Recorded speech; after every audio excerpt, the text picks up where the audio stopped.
If you were to look within yourself, are you somewhere in between being a leader and a follower? Do you follow the people around you, or do you lead them? And if you see yourself as a follower, does that mean you're a loser?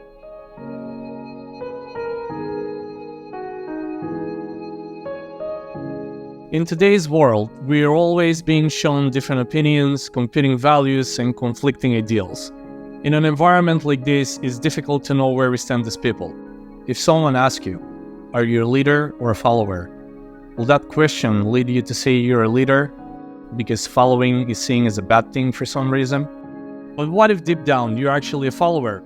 Is being a follower as bad as they say? Are leaders the only important members of society? First, what makes a person a leader? Leaders tend to be people who stand up and take charge without being told or asked to, and guide others towards progress or the completion of goals. They don't mind having the spotlight and sometimes need to be the center of everyone's attention. That need for attention can occasionally become an issue, but for the most part, they're likable enough that people are drawn to them anyway. Leaders have courage and are willing to take a stand for causes that are important for them or the good of their community. They have an energy around them or some kind of pull that makes people listen, believe, and follow what they say. However, that doesn't mean that all leaders are always kind or joyful. For instance, Winston Churchill, who led England as their prime minister during World War II. He was a crusty old man with a sour look to his face, but he also had strength and confidence. Wherever he went, he could be seen holding up 2 fingers in a peace sign, which he actually intended to be a V for victory. And this was in a time when the outcome of the war wasn't clear, and England's future was cloudy at best. For all that he accomplished, and with powerful quotes like, 5 years ago, I promised you blood, toil, tears, and sweat. And your untiring response brought us, in the end, victory over Germany. It's easy to see why he's so fondly remembered. While Churchill and leaders like him are mostly remembered for their victories, being a leader doesn't mean that you never fail or make mistakes. Leaders are human, and failing is a large part of the human experience. However, when a good leader screws up, they admit it. They come forward on their own and recognize their mistakes. But more importantly, they learn from those mistakes. It's impossible to be perfect, but it's not impossible to grow and become better by learning. It's not impossible to try your best to be a better person. In fact, that's exactly what separates good people from great people. Part of learning and growing is being humble, which is also another important aspect of good leaders. Just because a person is in charge doesn't mean they know everything. A good leader is willing to turn to someone else when they don't know an answer or need help handling a particular situation, even if the other person doesn't have as much power or doesn't have a high status.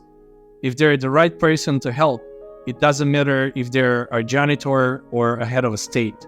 A good leader views everyone they encounter as equals. So does being a leader makes you good or a winner? No, of course not. You might want to be a leader who uses their charisma and leadership skills to make a positive change and lead people towards betterment. But there are plenty of examples of leaders who do the opposite. They're people who have used their gifts to lead large numbers into committing evil acts, or actively work towards the destruction of entire communities. Adolf Hitler is someone who comes to mind, and we all know about the horrible things he did. There are also examples of leaders who took up their positions with good intentions, but were then corrupted by outside forces and led down a negative path, which they then took their followers on. Leaders are just human. It takes work and focus to stay focused on positivity. And if you have already taken up hate or negativity before becoming a leader, then you won't magically change into a good person after the fact. It's that kind of thinking that has resulted in so much pain throughout history. The thought that if this person is my leader, then they must have my best intentions in mind and they must be good, has ruined so many people's lives. Cult leaders have taken advantage of people who have this line of thinking. Bad politicians have taken advantage of people who have this line of thinking. So even if you're a leader, you still have to work towards being a good person and a winner, It's not a process that will come automatically. Now, what makes a person a follower? When you say the word follower, most people assume that you mean the opposite of a leader. If you aren't a leader, you're a follower, and that's supposed to be a bad thing. That's what we were all told growing up, and we probably never took the time to actually think about what it means to be a follower. Being a follower means that you're simply waiting for someone to lead you. That doesn't sound too great on its own, but think about it a little deeper. Without followers, leaders are nothing. And even if everyone is a leader, then there are no followers and nothing gets done. People tend to look down on followers, but without them, major causes will never be able to make any progress. And like that, we will just be running in circles as society. Followers are very important. They make up the workforce of progress, and every project needs a workforce in order to succeed. Followers are not spineless, followers are not afraid to take the lead. Good followers are always willing to leave the leadership to someone who is better suited to a particular situation. When good followers see a stronger and more knowledgeable person, they decide to follow that person. That's not a spineless or afraid individual. That's an individual with good sense. Followers also play the role of a filter. They look a leader up and down and decide if they're the right for the job. This is what we do as voters when we cast our ballots. We are supposed to know what our leaders' values are, what their goals are, and be able to tell if they mean what they say or they're just liars. This filtering responsibility of followers is as important as anything a leader does, because it makes sure that the best person for the job is in charge at all times. Followers should never make the mistake of thinking they have no power, because there's always strength in numbers. Would you say that followers don't have any vision or purpose on their own? Or would you instead say that followers follow those whose vision most closely lines up with their own? Of course, both of those can be true, but most don't think about the more positive side of that argument. Followers get to decide who leads, and they're definitely going to stand behind a leader who shares their vision for their future, their family, or their community. On another note, if you follow the line of thinking that it's bad to be a follower and good to be a leader, the chances of jeopardizing the result of a project are increasingly big, and this can have a serious impact on your path to leadership. Have you ever considered the danger of jumping into a leadership role before you're ready?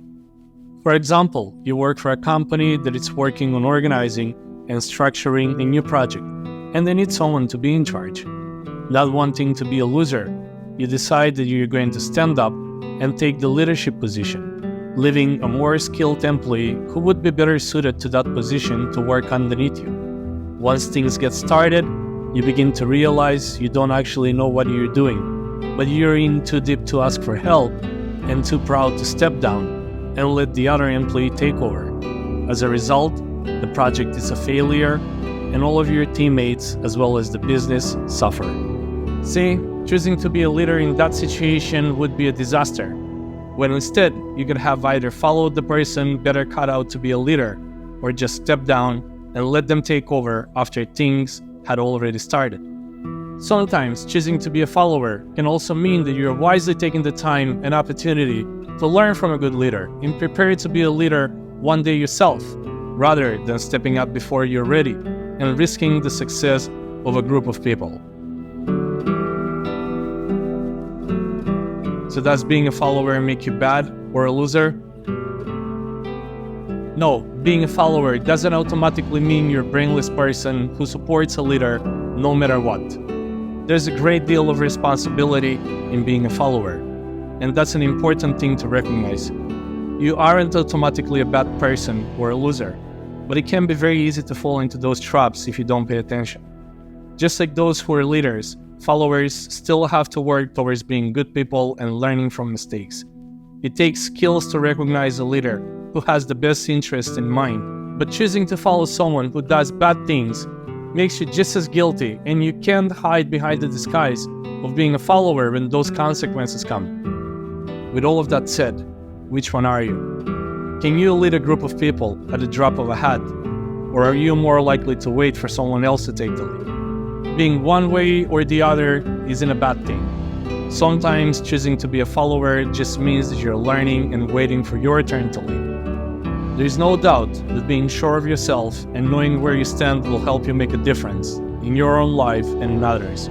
Just watch out for the distractions so you don't get stuck in between.